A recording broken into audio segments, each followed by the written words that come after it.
On the 23rd of September 2005, 18-year-old Ghazala Khan and her husband Emal Khan were both shot at a railway station in Denmark. The young couple were madly in love and had just gotten married. Why would someone want to kill them? But the investigation would soon reveal a dark side of Ghazala's family when her killer turned out to be her own brother. This is the sad story of how cultural abuse can lead a whole family to turn against a young, innocent girl. This is the honor killing of Ghazala Khan.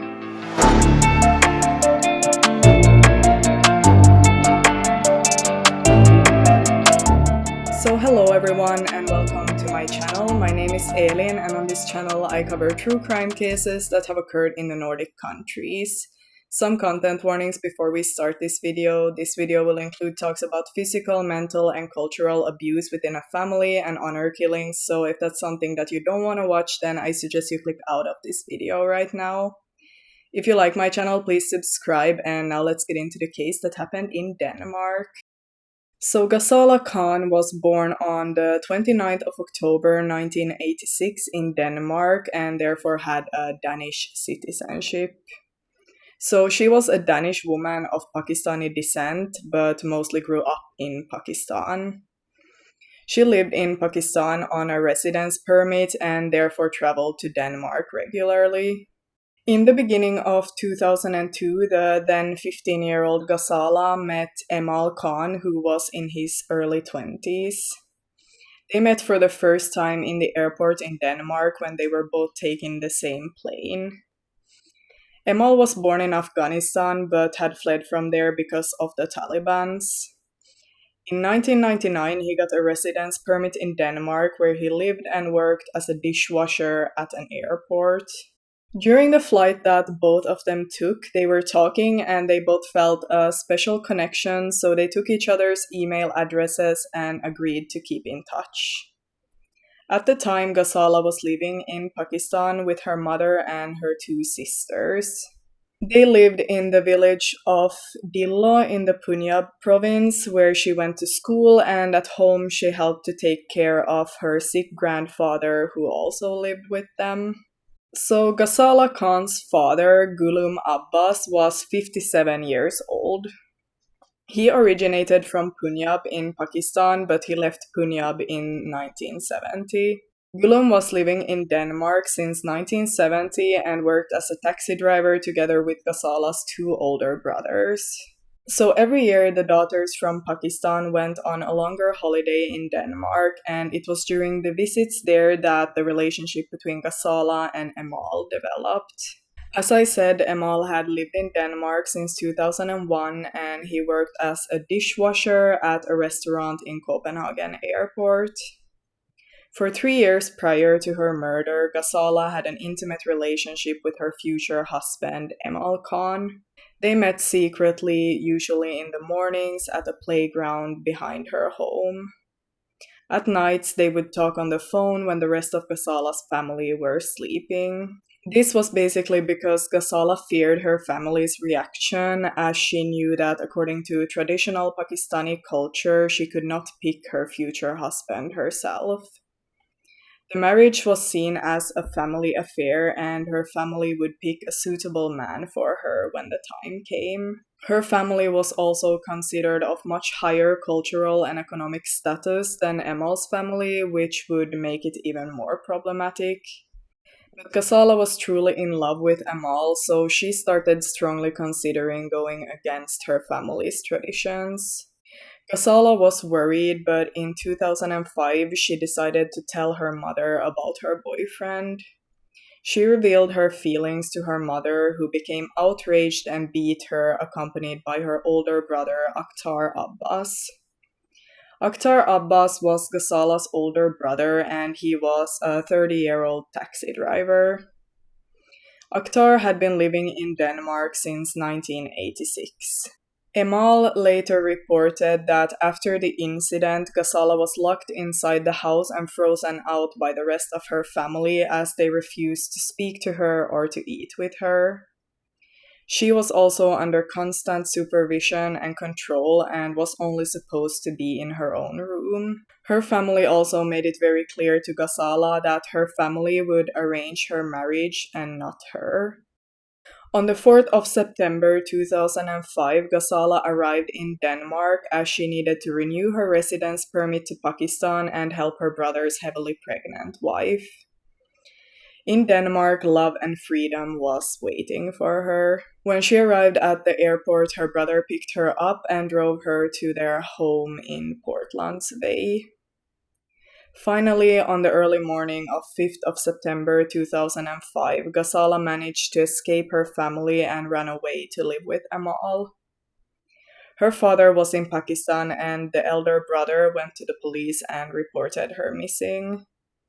The same day, Ghazala reported to the police that she was fine, but she was hiding as she feared her family. On the 11th of September, her father came home from Pakistan, and on that day and the following days, many of the family's friends and acquaintances gathered at the Abbas home.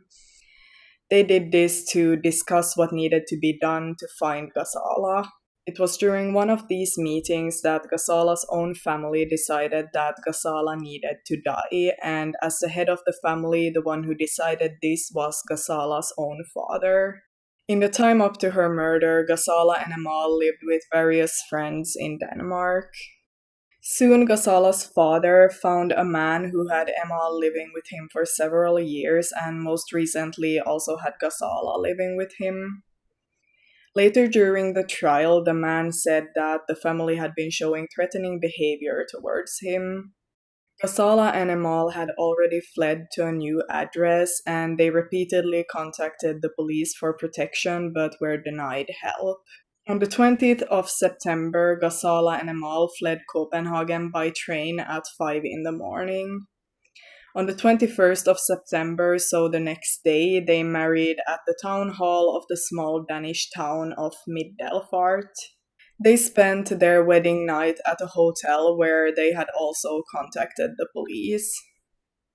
That same evening, several of the now convicted and other young Pakistani men kept watch at an address in Copenhagen's northwest quarter, where Ghazala and Emal had previously been hiding, as her family had found this address as well. 2 days after the wedding, so on the 23rd of September 2005, Ghazala's aunt pretended that the family wanted to make peace with Ghazala and Emal and convinced Ghazala and Emal to attend a meeting with her. Ghazala had told her aunt about marrying Emal as she thought that she could trust her, and this was the only one in her family that she was still in contact with.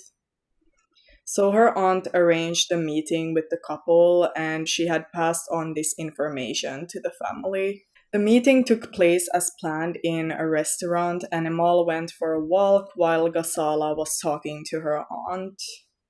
He had a feeling that something was wrong and that Ghazala's aunt was involved in a double game. While being outside, Emal saw suspicious men and reacted quickly, so he fled with Ghazala in a taxi. They drove to Slagelse railway station, not knowing that Ghazala's family had been following their car. The men in the car was Ghazala's cousin and Ghazala's brother out hunting for Ghazala. At the railway station, Ghazala and Emal got out of the taxi and started walking towards the tunnel. But Ghazala's brother ran after them, and at 15:06 he pulled out a gun and shot both Ghazala and Emal Khan twice each. Ghazala managed to say, "Brother, what are you doing?" before she collapsed to the ground.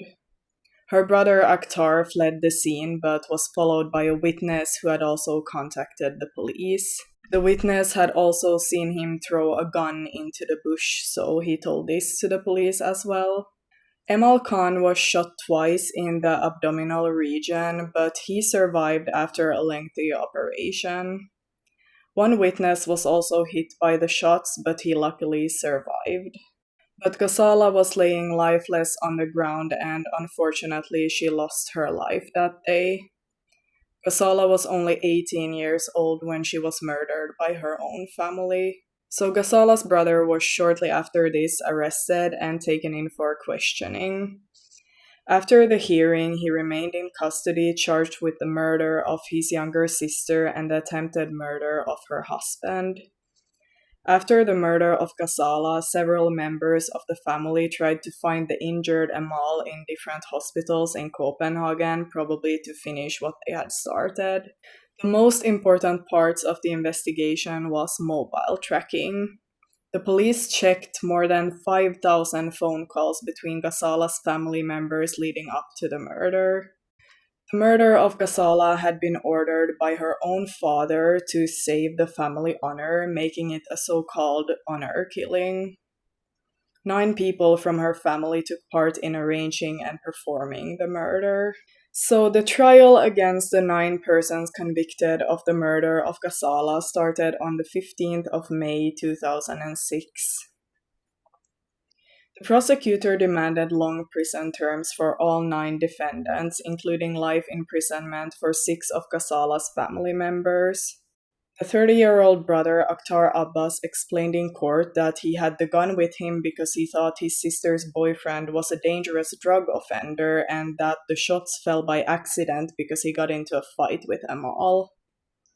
The father admitted that he wanted to find his daughter, but only to give her a proper wedding.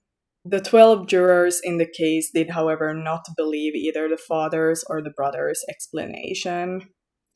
The family were all found guilty by the High Court of Eastern Denmark on the 27th of June 2006 for the murder of 18-year-old Ghazala Khan and the attempted murder of her husband.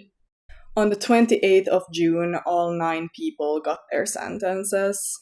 Ghazala's father, Gulum Abbas, was sentenced to life in prison for ordering the murder of his own daughter and her husband. He had been the main person responsible for the murder of his own daughter and made sure that it was carried out.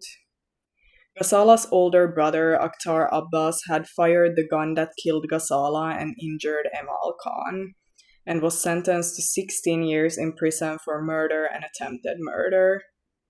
He had fired 6 shots that night towards his own sister and her husband. The rest of the 9 people were all sentenced to between 8 to 16 years in prison.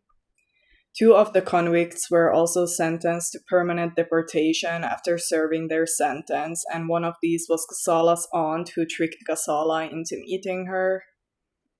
8 of the 9 appealed their verdict on the spot, and the sentencing was therefore dealt with in the Supreme Court, which on 28th of February 2007 upheld the verdicts.